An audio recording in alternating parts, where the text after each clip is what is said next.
Today we're going to get into airport operations, and that's going to include things like communications, airport signs, markings, lighting, right-of-way rules, and minimum safe altitudes. Some resources for this lesson are going to be the Pilot's Handbook of Aeronautical Knowledge, Chapter 14, which is the reading assignment for this lesson, as well as AIM Section 2. And a couple other ones I recommend would be the AOPA runway flashcards. So you can scan the QR code or just go to the AOPA website and download those flashcards. It's a really good study tool as you start flight training. And there's a simulator that University of North Dakota developed that I'll show you in a bit, and I highly recommend practicing with that. It just allows you to place airport signs and markings in different locations, and it's interactive. An airport refers to any area of land or water used for the intended landing or takeoff of aircraft, and that's going to include all the buildings and facilities at that location. You don't necessarily need to know this information, but it's interesting to know how they categorize different airports. So a commercial service airport is going to be publicly owned, and it's going to have at least 2,500 passenger boardings each calendar year. Something called a cargo service airport is going to provide air transportation of only cargo. So think something like FedEx, UPS, with a total annual landing weight of more than 100 million pounds. Then there are reliever airports, and so those are designated by the FAA to relieve congestion at busier airports or commercial airports. And then next is going to be general aviation airports, and that's going to make up the vast majority of airports in the United States. So that's going to include privately owned or public use airports that employ 2,500 or more passengers annually. So those are going to be smaller airports. You could think, we haven't gotten into airspace yet, but typically Class Echo airports or uncontrolled airports, Class Delta airports. Then we get into types of airports. The first one we'll look at are towered airports. So most commercial airports and larger airports are going to be considered towered. So what that means is an ATC facility is responsible for providing safe, orderly, and expeditious flow of air traffic at these airports. And so ATC is there to manage all the traffic at that airport, and you as the pilot are required to follow their instructions and maintain communication with them, whether you're operating within the airspace or on the ground. Then we have non-towered airports. So there's no operational control tower, or ATC is generally not in charge of these airports. So you are still expected to maintain two-way communication with other pilots using something called a Common Traffic Advisory Frequency, or CTAF. And so using this frequency, you can transmit and communicate with other pilots in the area to state or transmit your intentions, so that way there's still an order maintained and everybody's safe and avoiding one another. Here's a little more information about the CTAF that I mentioned. So in order to increase safety at airports without an operating control tower, or if the tower closed for the evening, pilots are expected to use the CTAF, and that can be found in the chart supplement or on Aeronautical charts, and you could use it on different apps if you have an electronic flight bag or iPad. So a general rule, like it says here at the bottom, is to self-announce. So when you're operating using a CTAF, is you monitor that frequency, meaning you listen to it on your radios, and you start to announce your location and your intentions 10 miles out. So once you're 10 miles from that airport, say where you are and start to say what your intentions will be, which runway you're planning to land on, how you're going to enter the traffic pattern. And you want to be as clear as possible. Stay away from using generic terms like landing on the active or clear of the active, because the active runway could be any direction. So you want to specify the name of that runway. So those airport types can be further divided into a couple different categories. You got civil airports, which are going to be open to general public, military or federal government airports, and those are generally going to be closed to the public. However, there are a few exceptions. You can get permission from the tower, or you can submit a request a couple weeks in advance to be able to land at these airports. And then there are private airports, which are designated for private or restricted use only, and those are not open to the public. So people privately would own these airports for their own use, and if you have their permission, you can land there, or if you happen to own the airport, obviously you can use it. So there's a lot of information to be familiar with when you're going either to or from an airport, and where you get this information is going to be found on your aeronautical charts, and we have not gotten into those yet, but this is what they would look like. and they contain vital information for airports. However, there's a limited amount of space on these charts, so any additional information about an airport or schedules or specific notes about an airport will be found in something called a chart supplement, and we'll have a specific lesson going over these a little bit later. Other ones will be something called NOTAMs, or notices to airmen, and so these are notifications that are not necessarily printed because they're generally temporary in nature. And then your ATIS is also going to provide information for your airport. So if there's a specific note about a taxiway closure or maybe wildlife in the area like birds or coyotes or something, they will advise you over the ATIS frequency. Here's a little more information about NOTAMs. So those can be found at notams.faa.gov. And I recommend as early as possible in your flight training, start to look up NOTAMs for your airport or your training area. So you can get used to that becoming a routine in your flight training. So look at your weather as well as NOTAMs. And these are going to provide time-critical flight planning information regarding facilities, airports, services, procedures, or any hazards. So a couple examples of those would be TFRs. So if a TFR pops up for whatever reason for firefighting, maybe there's a VIP in the area or a politician in the area, they may close that airspace. New obstructions that pop up around your airport, and two primary types of those would be a NOTAM D, which is going to disseminate information for all navigational facilities that are part of the US airspace system. And next are FDC NOTAMs. So those are issued by... Here's a little more information about NOTAMs. So those can be found at notams.faa.gov. And I recommend you start looking at those as early as possible in flight training so you can become familiar and be informed before you go to a flight lesson of what to expect, whether it's runway closures, new obstructions, or TFRs in your area. Those are usually going to include two primary types. So a NOTAM D is information that's disseminated for all navigational facilities that are part of the US system. FDC NOTAMs, those are going to be issued by the Flight Data Center, and they contain regulatory information like TFRs, any changes to aeronautical charts, because charts are updated every cycle, which is 56 days. Sometimes changes occur within those cycles, or between those cycles, and so they need to advise pilots of changes before then. And they'll do that using FDC NOTAMs. Some of you are already familiar with ATIS, stands for Automated Terminal Information Service. And that's going to be a recording of the local weather conditions, and that's updated every hour. And so when this is broadcast, it's broadcast on a loop. So as soon as you finish one broadcast, it just repeats itself over the course of the hour. So that way, before you go fly, you can listen to ATIS, get any pertinent information. And every time a new one is issued, it's given a code. And that code is based off of the alphabet, and it's provided using the phonetic alphabet. So it'll say information alpha, information bravo. Sometimes this recording can be done by a person in the tower. They'll record their actual voice, and then that'll just be repeated over the frequency. It could also be automated. So a synthesized voice or a computer voice is just providing that information. Usually if it's a really busy airport, it's going to be a synthesized voice. Otherwise, whoever's working in the tower will record their own voice. Electronic flight bags can also be another source of information.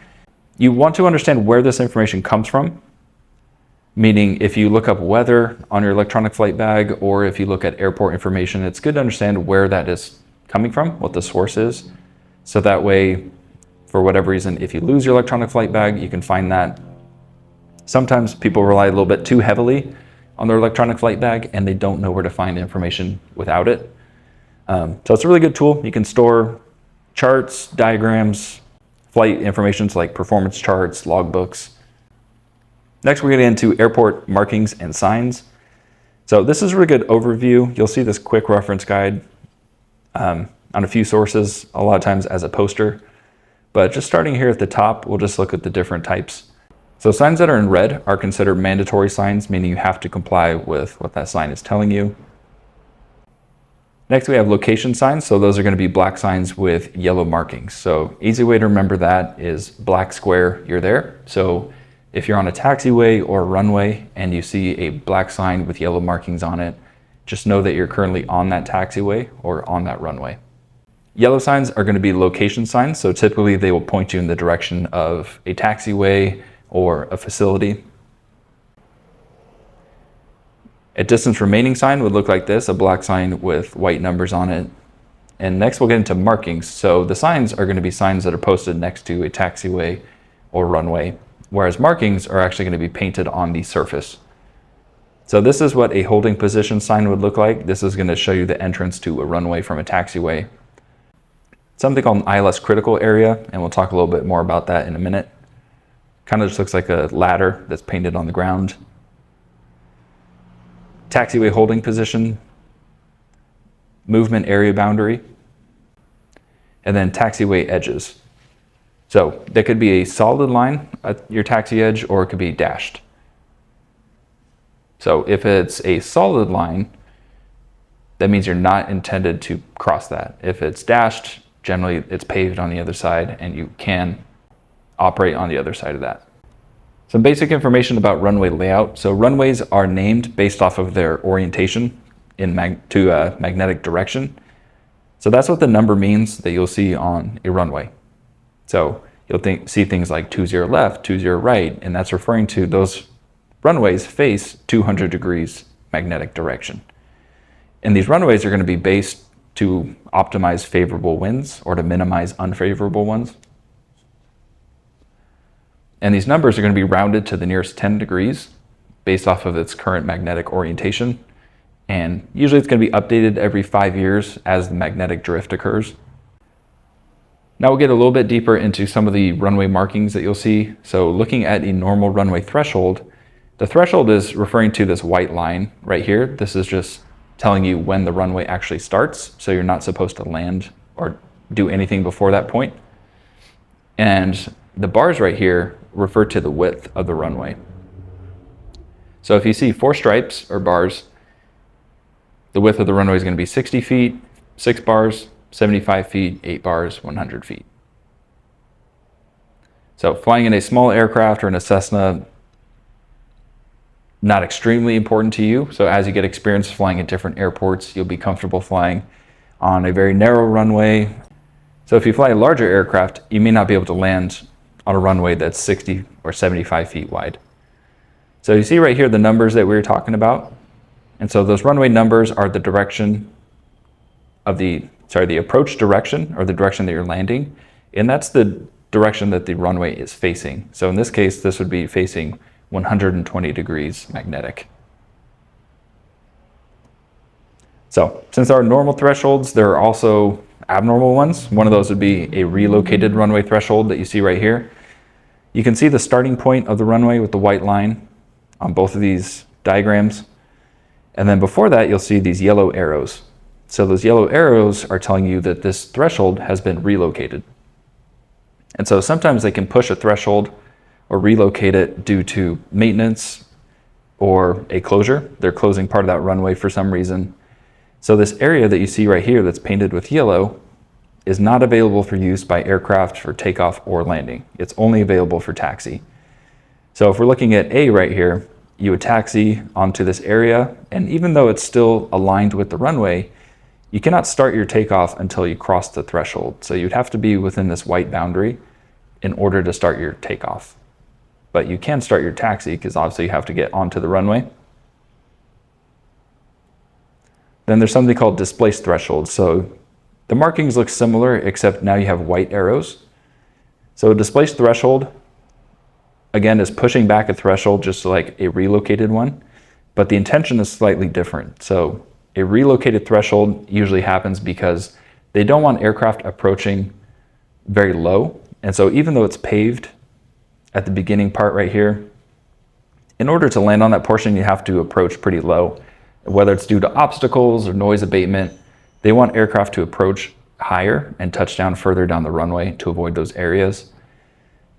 So some differences between this and the relocated threshold is that you are able to take off from this area, but you're not supposed to touch down or land within this area.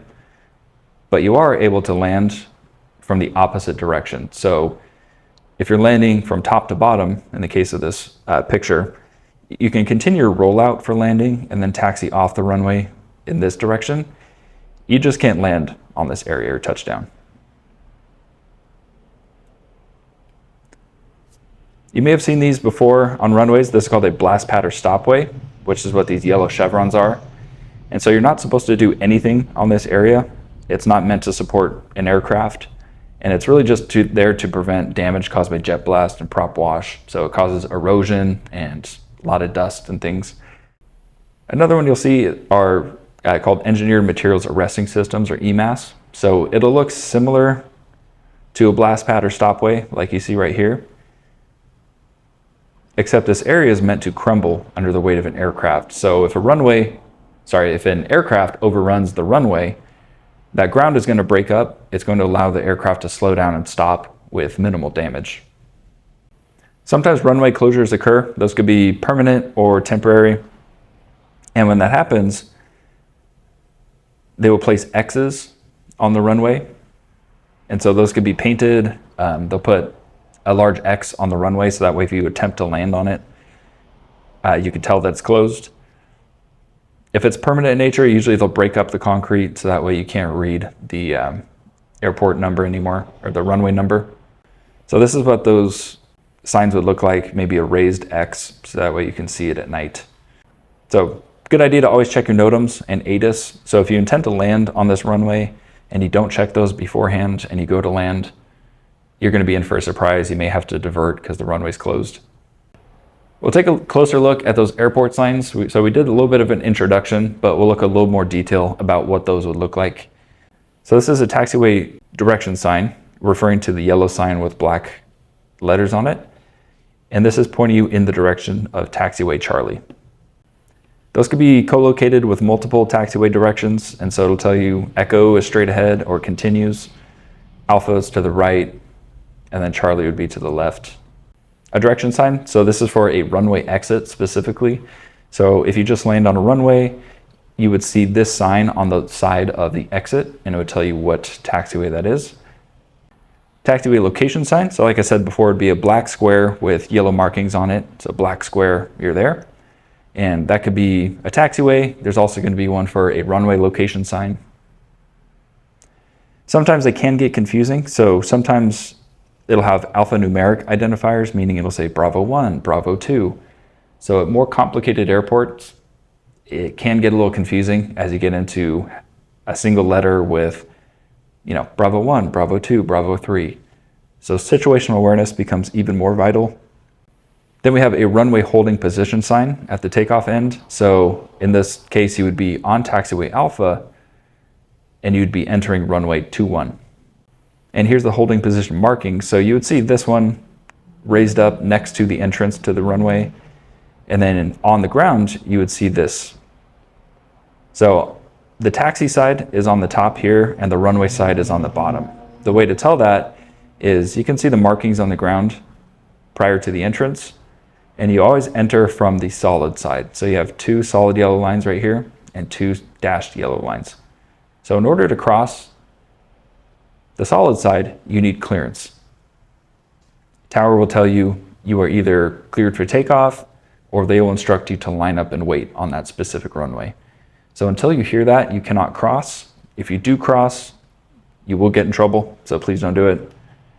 However, if you land on the runway and you're exiting to the taxiway, you don't need clearance to cross the dashed lines. Here's something called an ILS critical area holding position sign. So an ILS critical area is an area that they protect for aircraft landing in instrument conditions. So they're using this system, the ILS or instrument landing system, to fly their aircraft to the runway, usually in poor visibility. And so when visibility is really bad, they need to minimize any obstructions to that signal. And so they will prevent aircraft from going into this area. So they'll prevent aircraft from getting close to the ILS, so that way they have the most accurate signal possible. So generally, you don't need to hold short of this ILS critical area unless ATC asks you to do so. So if you're instructed to, you need to comply. Otherwise, you can cross it and continue your taxi up to the runway. This is a no entry sign. So just because an area is paved does not mean it's intended for aircraft. Sometimes it's intended for vehicles. And it's a little out of order, but here's the hold position marking for the ILS. It's a little yellow ladder you'd see on the ground. So when you're instructed to hold short of the ILS critical area, you would just hold short of this painted ladder on the ground. Runway location sign, so it looks very similar to the taxiway location sign. Similar color, but instead of a letter, it would be the runway number. Runway distance remaining sign. When you land on a runway or when you're taking off, you would see these on the side of the runway, and it's telling you how much distance is remaining of that runway. So this would be in thousands of feet, so in this case it would be 3,000 feet.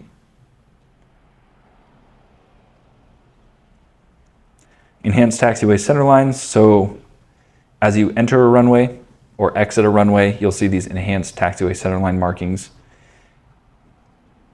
And they're not installed on every runway or every airport, but quite a few, and it's made to make the sign or make the markings a little more obvious. And those are going to extend 150 feet from the runway holding position.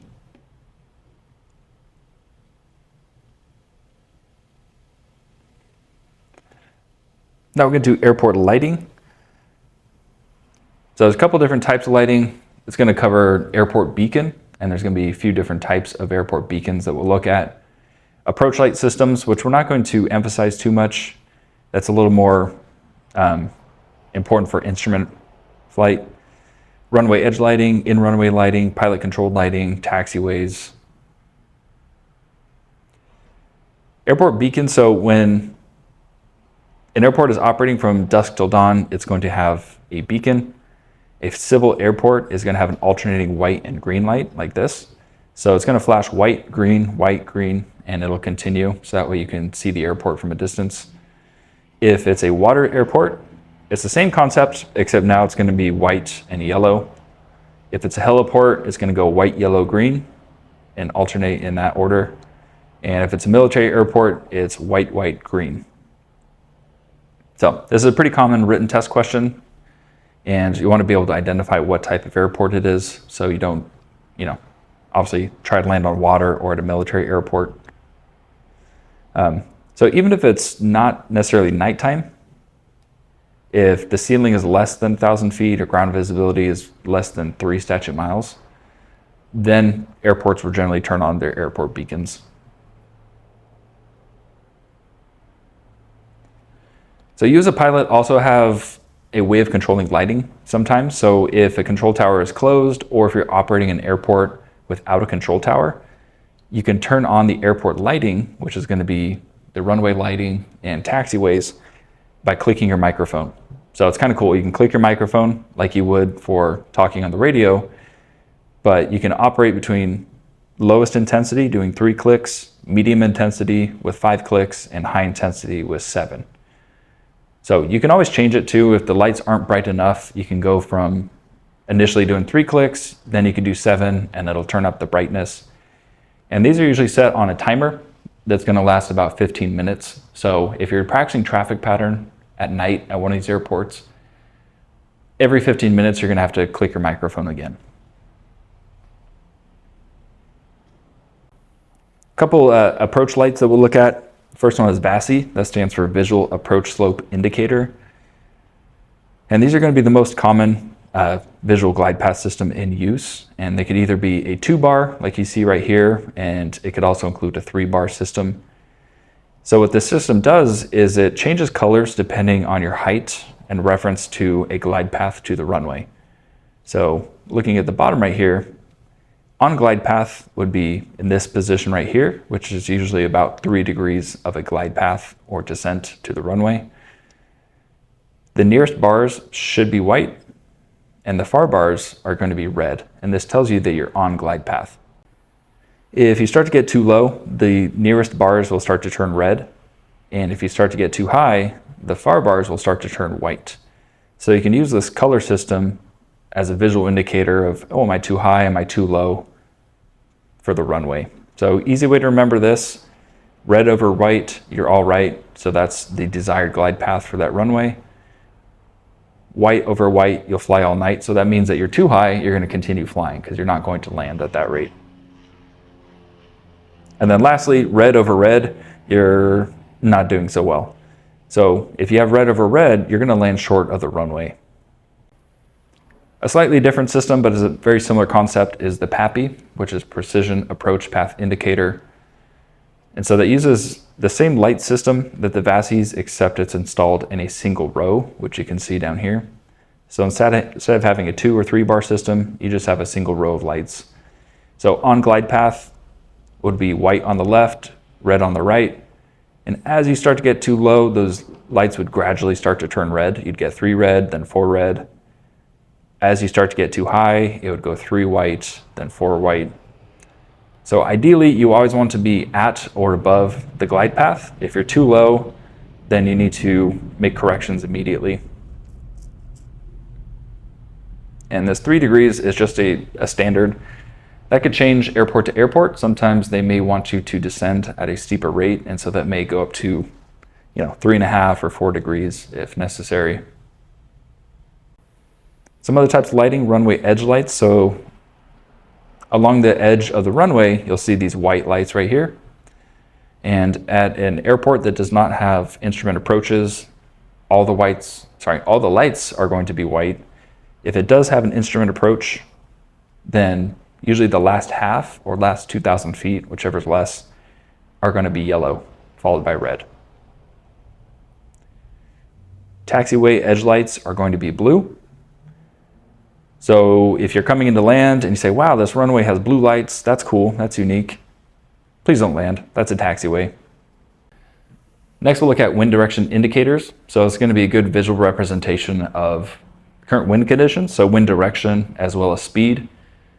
Obviously, there's other things. We're going to look at weather reports before we go fly, so you should have an idea of the direction of the wind. But sometimes as you approach an airport, if they don't have weather information available, you need to rely on indicators to determine which runway to land on. So windsock is probably going to be the most common. It's going to tell you the direction as well as gust factor, depending on how much that windsock inflates.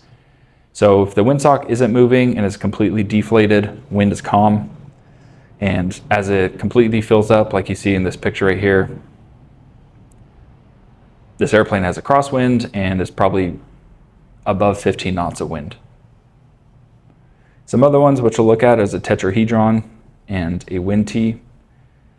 So the windsock or cone is the large opening is going to face into the wind. So that's going to fill with wind and it's going to inflate it. And then a tetrahedron, the narrow end or pointy end of that is going to face into the wind. So we can't really see from this, but the wind is coming in this direction from right to left. And the narrow end of this tetrahedron is going to point into the wind. So these are going to be a little less common, but you will definitely, there's a high chance you can get asked this on the written test of identifying which runway to land on. And the way you would do that is first look at the direction of the wind and then look at these traffic pattern indicators that are on the ground. So an easy way to determine that is if you look at these white rectangles, think of that as the runway. And then the side of these indicators is going to be the traffic pattern indicator. So that's going to tell you which side the traffic pattern will be on. So the way I like to do that, or imagine it, is imagine enclosing a triangle based off of those pattern indicators.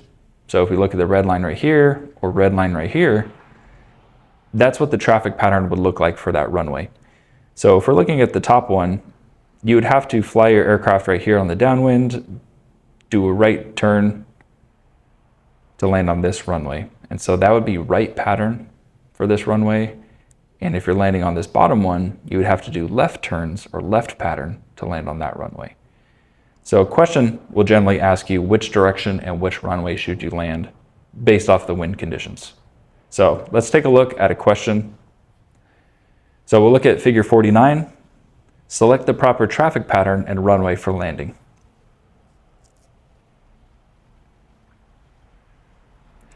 Now, taking a look at this one, first thing you want to look at is, oh, this one has an X. What does the X mean? So the X means that it's going to be a closed runway. So you can already cross out option A. Runway 22 is not an option because it's closed. So our only option will be runway 18 or 36. We're not given a 36, so we know we have to be landing on 180, which is going to be towards the south. Reason for that is because you can see the tetrahedron right here, and the wind is going from the bottom left to the top right. So it's crossing at an angle right here. Ideally, you'd land on 22, but it's closed, so it's not an option. So the next best option is going to be with a quartering headwind on runway 18. So now, are we going to do a left turn or a right turn to land? You could look at the figure right here. So you should be doing a right turn to land on 18. So that will be option B. So most of you are familiar with traffic pattern already since you started flight training, but just as an introduction, if anybody's not familiar. So traffic pattern, you can kind of think about it like a racetrack in the sky, and that's meant to organize traffic or ensure flow of traffic that's either leaving the airport or arriving at the airport. Because if everyone just did a mad dash for the runway, it'd be kind of a mess. And so this allows people to ensure a flow, organization as traffic either leaves or goes to the runway. And it also allows you to prepare or configure for landing. Standard traffic pattern is going to be left turns, unless they tell you otherwise. There are cases in which you would have a right-hand traffic, but standard will be left turns. And height for that traffic, so if you can imagine this racetrack above the airport, standard is going to be 1,000 feet above the ground. Sometimes they will tell you a specific traffic pattern altitude, but if one is not listed, then you can just take the airport elevation and add 1,000 feet. And just to go over a couple terms, so different legs of this traffic pattern is if you were to leave or depart this runway, you have your departure leg or upwind, then you have your first left turn would be crosswind, and that's perpendicular to the runway.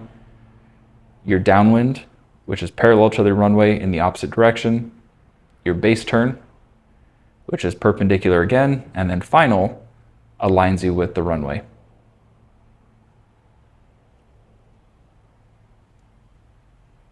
So some procedures for a single runway of when to do certain things, of when to turn. So if you were to leave or depart this airport, when do you turn from upwind to crosswind? So you should make that turn 300 feet below traffic pattern altitude, unless they tell you otherwise. Sometimes there's protected areas that are really close and they don't want you overflying it, so they may have you turn sooner. But generally, take your traffic pattern altitude, subtract 300, and that's the altitude that you should make the turn once you're clear of the departure end of the runway. And then you fly your crosswind perpendicular to the runway, and then you turn your downwind. So downwind is going to be a distance that allows you to make a landing if you were to lose your engine. So there's no specific distance that you should maintain. It's going to be dependent on the aircraft as well as traffic pattern altitude, but it's going to be a distance that allows you to glide back to the runway if you need to. Next is your downwind to base turn, and this is going to occur at about a 45-degree angle from the approach end of the runway. So take this runway, visualize a 45-degree angle, and that's when you make this turn right here. And then your base leg will be perpendicular to the runway, and then base to final. You would judge that turn and bank accordingly in order to align with the runway center line. If you're flying in an airport that has multiple runways or parallel runways, most of the procedures are the same. Biggest difference is that you do not want to cross the center field right here, which is considered a no transgression zone. So if you want to, you could do this base to final turn a little bit early. So it's better to undershoot it rather than overshoot it, because once you do, you'll probably get a phone number to call and in big trouble.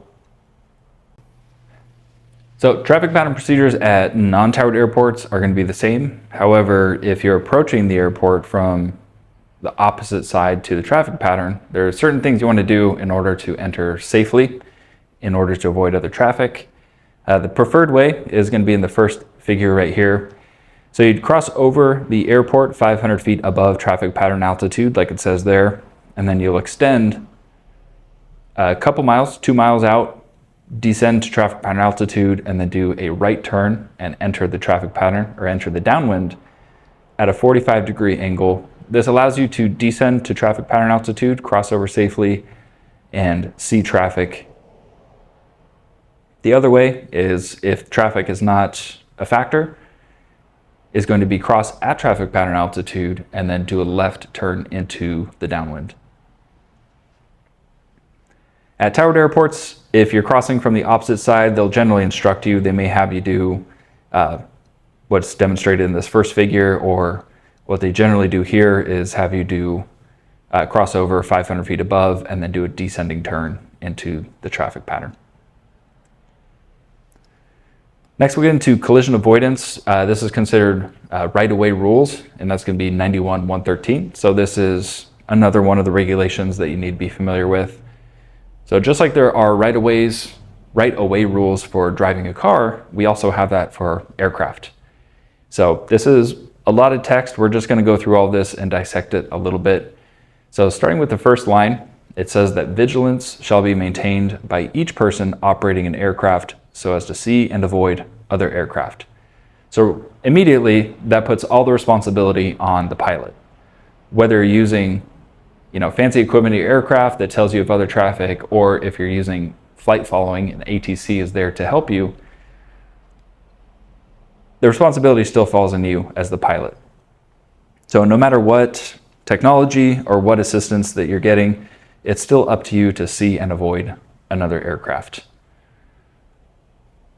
Next, the next line is an aircraft in distress has the right of way over all other aircraft. So if you're having an emergency or any mechanical issues, you're going to have the right of way. So it doesn't matter whether it's a balloon, a glider, so in an emergency, you will have the right of way.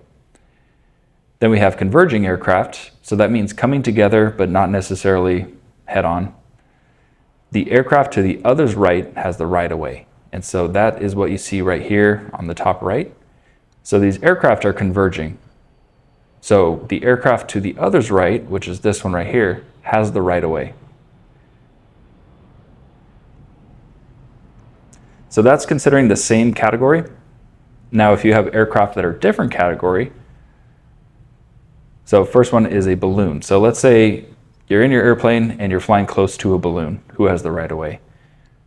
The balloon. So the balloon has the right of way. You're the one that needs to get out of the way. And this is usually, the order of this is going to be based off of maneuverability of that aircraft. So something that doesn't have power or ability to steer is going to receive the right of way. So that would first be a balloon, then a glider, since it's not powered, is going to have the right of way over an airship, powered parachute, weight shift control, airplane, or rotorcraft. So if you're in proximity to a glider, the glider is going to have the right of way. Then lastly is an airship. You think about the Goodyear blimp, has the right of way over a powered parachute, weight shift control, airplane, or rotorcraft. So again, that's converging, but not head on. And then kind of a side note to that is an aircraft towing or refueling other aircraft has the right of way over specifically engine-driven aircraft. Paragraph E says if you are approaching head-on, then each aircraft should alter course to the right, which is what you see in this figure right here. So if you're going head-on to somebody, regardless of their category, each one should alter course to the right. Overtaking, think about passing. So if you're catching up to another aircraft and overtaking them, then the one doing the overtaking, or the faster aircraft, should alter course to the right. So some reasoning with that is that generally pilots will sit in the left seat, and so it's going to give you a better vantage point to see the plane that you are passing. And lastly, sorry, this one's pretty lengthy, but landing aircraft. So aircraft, while on final approach to land or while landing, have the right of way over other aircraft in flight or operating on the surface. So if you're coming into land, let's say you're on final at a non-towered airport, this says that you have the right of way over aircraft operating on the ground.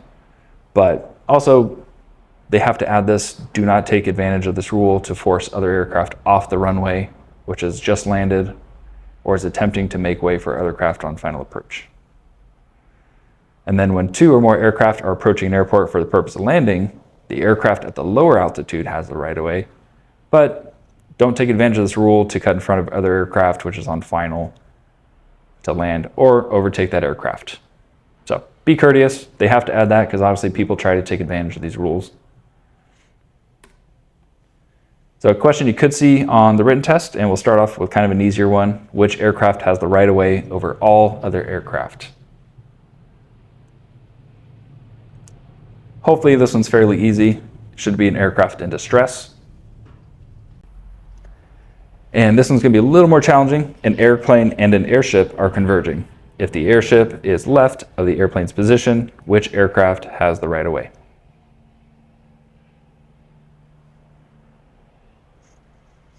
So think about those 3 paragraphs under the converging.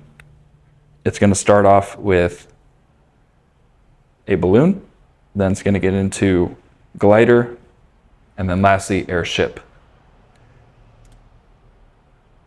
So an airship is going to have the right of way over an airplane.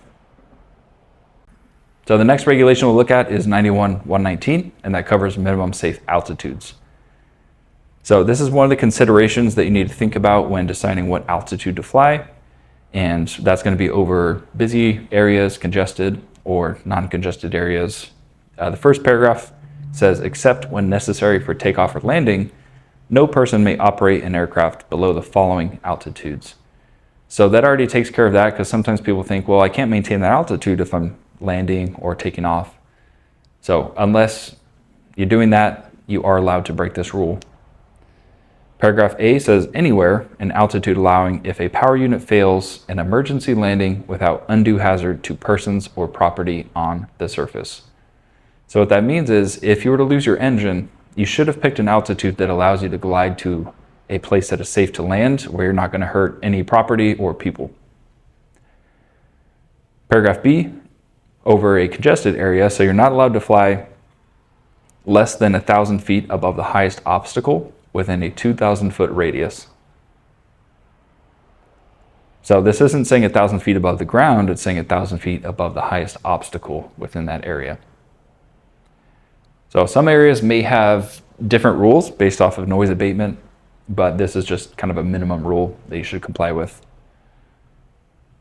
And then next, over other than congested areas, an altitude of 500 feet above the surface, except over open water or sparsely populated areas.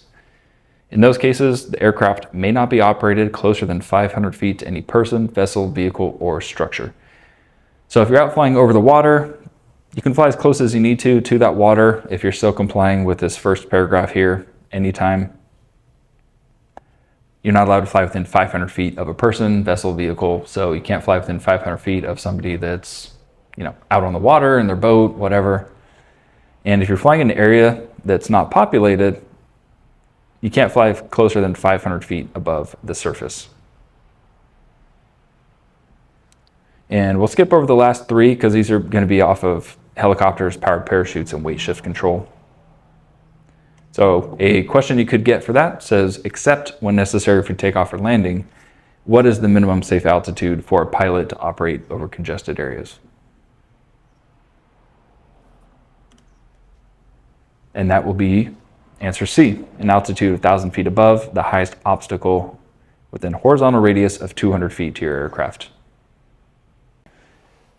A really big topic is runway incursion avoidance. So when I say incursion, that refers to any occurrence at the airport or runway environment involving an aircraft, vehicle, person, or object that's on the ground, and it creates a collision hazard or results in loss of required separation with an aircraft that's either taking off or intending to take off, land, or intending to land. That basically means something or someone is where they shouldn't be. So you accidentally enter the runway and you interfere with somebody that's taking off or landing. And so it poses a really big hazard. And so you may have seen videos on the news or social media about things like this. Somebody enters a runway and somebody has to abort a takeoff or a landing because of this aircraft. It could happen to anyone. It'll happen to airline pilots, professional pilots, especially as you're learning to operate at the airport. You want to be especially vigilant of instructions that you receive from ATC. The biggest cause of runway incursions is going to be loss of situational awareness, meaning you don't accurately know your position at the airport and you accidentally enter the runway. Best way to avoid this, or how to maintain situational awareness, is to have an accurate or updated airport diagram with you. And if you have one on a G1000, that's great. I also recommend having a paper printout with you on your knee board. And then write down all taxi instructions. So whatever ATC tells you, write it down. Even if you've been to the airport 100 times, continue to stay in the habit of anytime they talk, try to write it down. So that way you don't forget. And as you taxi at the airport, verify, look at the signs, look at your diagram, make sure you know where you are at all times. And that way you can comply with instructions. When in doubt, ask. So sometimes ATC can tell you an instruction. If it seems dangerous or you're not sure about it, ask them to repeat it or confirm. And second one is lasso, land and hold short operations. So at airports with crossing runways, they may have something called lasso. So this allows aircraft that are departing on crossing or intersecting runways to maintain a higher volume of traffic. And what this means is you would land on a runway, be able to come to a stop holding short of the lasso, and it allows other aircraft to depart. So as a student pilot, you should not accept lasso. Once you are licensed or certified, it is up to you. So if you are asked to accept lasso, if you're not familiar with it or you're not comfortable, you can say unable, which is kind of a professional way to say, I can't do that. However, once you do accept lasso, you are expected to comply with it. That means that your skill and your aircraft performance are able to stop before that line.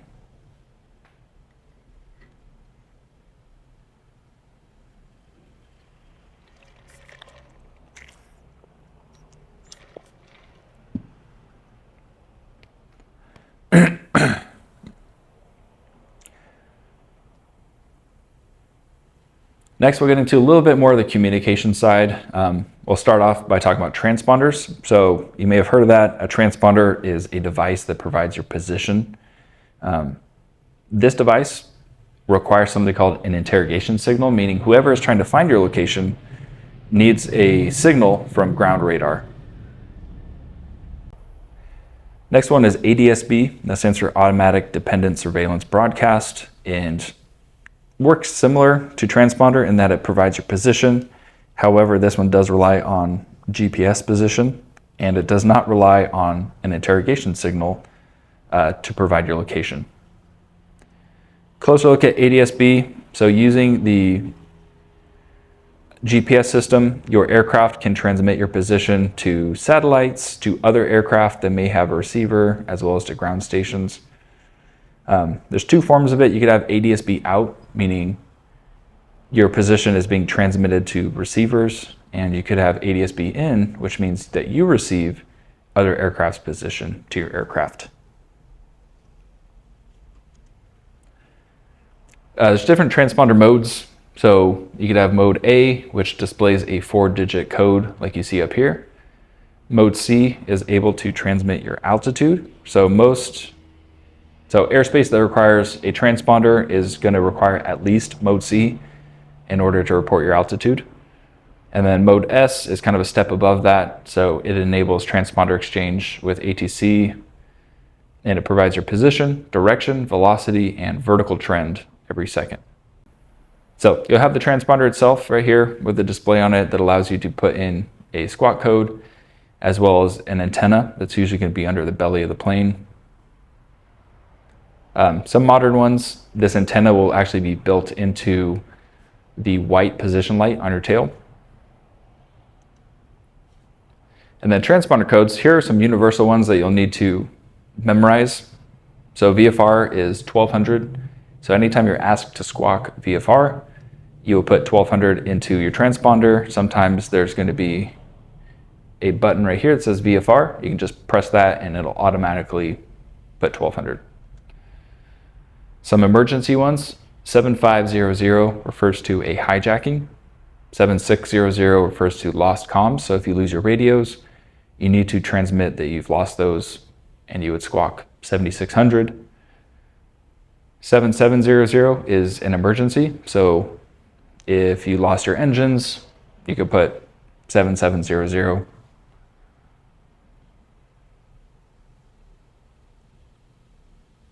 And here are lost communication procedures. So it's pretty rare, but it's still a possibility that your radios fail in an aircraft.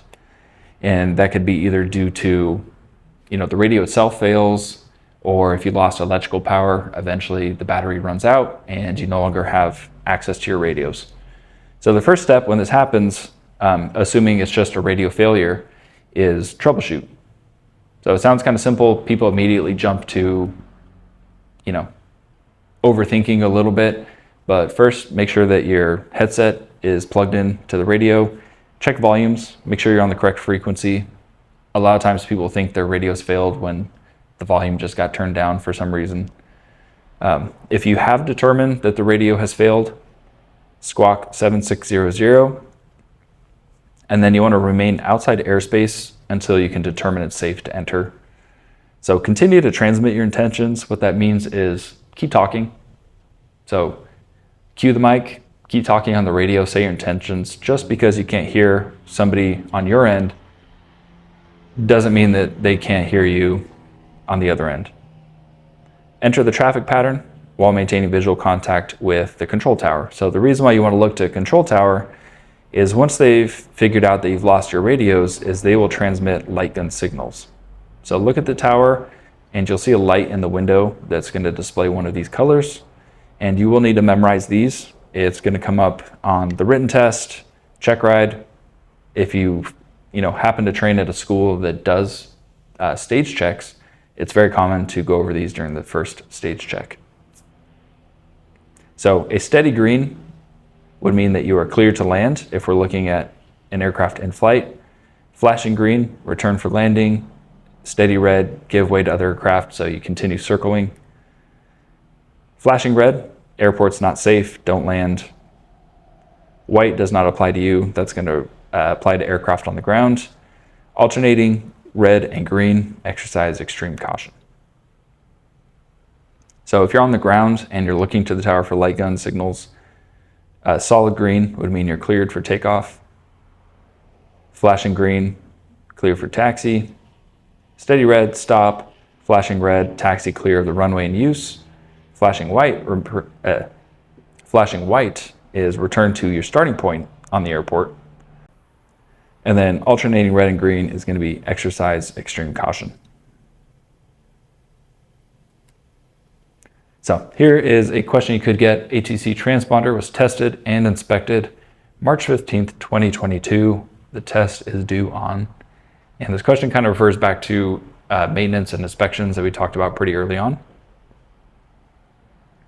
So this would be option C, because your transponder is expected to be inspected every 24 calendar months. All right, so some ATC services referring to pilot responsibilities. So ATC can provide you traffic advisories, safety alerts, vectors, sequencing, and separation. So they're able to assist you in maintaining distance from other aircraft as well as sequencing to the airport. And traffic advisories are going to be based off of a clock, based off your approximate heading. So whatever heading they see on their radar, they can tell you traffic is at your 12 o'clock, or in the case of this figure, 2 o'clock. I say approximate heading because you may be flying in a crosswind, and so your 12 o'clock could look different from what they see on their radar. And 12 doesn't necessarily align with north. So it's based off of your heading, not cardinal direction. And your radio equipment, so your radio operates on a very high frequency range, which is 118 megahertz to 135.975.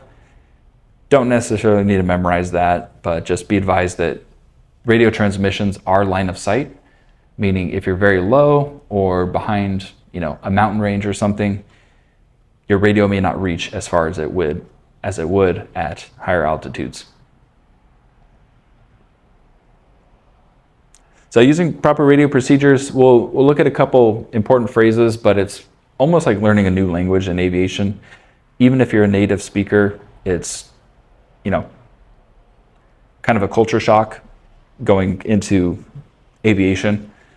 One of the first things you want to do is become familiar with the phonetic alphabet. So anytime we need to refer to a letter or spell something, we use the phonetic alphabet to be as clear as possible over the radios. Radio communications usually follow a sequence of who you're calling. So John Wayne Tower, who you are. So say your tail number, where you're located, whether that's at the airport, over a specific landmark, outside the airspace, what you're requesting, and if required, include the ATIS information with that request. And here's an example from something called the Pilot Controller Glossary, which is usually included with a FAR AIM in the back of the book. Just some terms to get familiar with. And so over the radios, instead of saying yes, we say affirmative. Instead of saying no, we say negative. And if you're getting a clearance for takeoff, you would need to hear cleared for takeoff, followed by the runway assignment. Or if you're not cleared for takeoff, but you're allowed to enter the runway and just wait for further clearance, they would tell you to line up and wait, followed by specific runway assignment. If ATC is telling you of traffic, they'll say, hey, traffic, 12 o'clock, same altitude, 3 miles. Your response to that as the pilot is either I see the traffic or I don't. And the way you would say that is negative contact, meaning I don't see the traffic.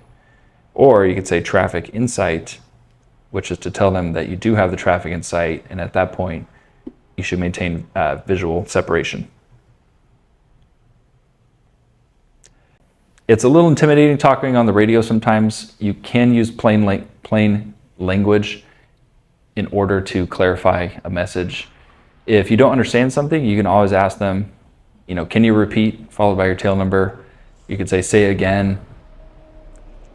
You may get a little bit of pushback, but you can also ask them to speak a little bit slower. I know it's intimidating and ATC tends to speak fast, but it's more important to have clarity rather than, try not to offend anybody. When we use numbers over the radio, again, you want to be as clear as possible. So instead of, saying something like runway 26, we say runway 26. So you say each number individually. Same with headings and any other number. So it'd be heading 340 instead of 340. And then with altimeter settings, you would say 29.80. Internationally, instead of saying point, you would say decimal. Airspeed, 120 knots, because that is the metric that we use. And then altitudes, once you're above 10,000 feet, you continue to say each number individually. So for this one, it'd be 12,500. Once you're above 18,000 feet, we use flight levels. So this would be flight level 330 instead of 33,000 feet. And then for tail numbers, you want to include your make and model of aircraft along with the full call sign. So you would say something like Cessna or Skyhawk, in this case, Niner 16 Uniform Tango. And then frequencies, same thing, 118.0. And another thing about tail numbers or call signs is you are allowed to abbreviate your call sign, meaning using the last 3 characters, if ATC initiates. So if they respond to you and say Cessna 6 Uniform Tango, then that means that you are allowed to respond using the abbreviated call sign. Anytime you initiate a call, you want to use your full call sign. So when they switch you from ground to tower or tower to departure frequency, then you would use your full call sign. ATC facilities are going to be responsible for providing departure procedures. So they'll give you headings, altitudes, squawk codes for departure. They'll also give you taxi clearance. So like I said before, have a diagram available read back instructions, write them down, and make sure that you comply with those instructions. And you need clearance in order to cross the movement area. So that refers to the area between what's generally referred to as a parking area to the taxiway. You need clearance to cross that. If you're not familiar with an airport, you can request something called progressive taxi, in which they would give you step-by-step instructions of going from your location to where you're trying to go. Then departure control, they're just going to confirm that you've been identified on the controller's display. So they'll say radar contact, say altitude, and they just want to confirm your position and altitude. Arrival procedures, you want to contact approach control while you're still outside of Class Bravo and Charlie airspace before entering the airspace. And we'll get into airspace later, but what that means is you cannot contact tower directly when you're outside the airspace. There needs to be kind of a middleman, and that's going to be approach control. And you contact them first, and they'll give you sequencing, and they'll hand you off to tower once you're close enough. And lastly, since we do operate at an airport that requires clearances, so anytime you operate at a commercial airport, they want VFR traffic to get clearance to depart.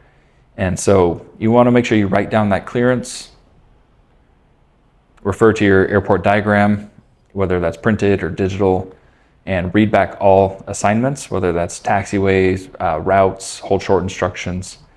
An easy way that we simplify clearance instructions is using the craft. This is typically going to be used in instrument flight. It's just a way of organizing your flight information or clearance information. The C is going to be referring to the destination. So you're cleared to X, Y, or Z airport. So for VFR departures, you don't necessarily need to write that one down. R stands for route, and that refers to the route that they assign you for leaving the airport or airspace. So they may say on departure, turn left heading 080, and so you need to comply with that direction. A stands for altitude, so they will assign you an altitude to maintain or stay below. F stands for frequency, so they will give you a frequency to communicate on once you leave the airspace. And then T stands for transponder, so they will also assign you a squawk code. So that wraps it up for airport procedures. Next time we'll get into airspace. So I'll go and hand out this quiz and let me know if you have any questions.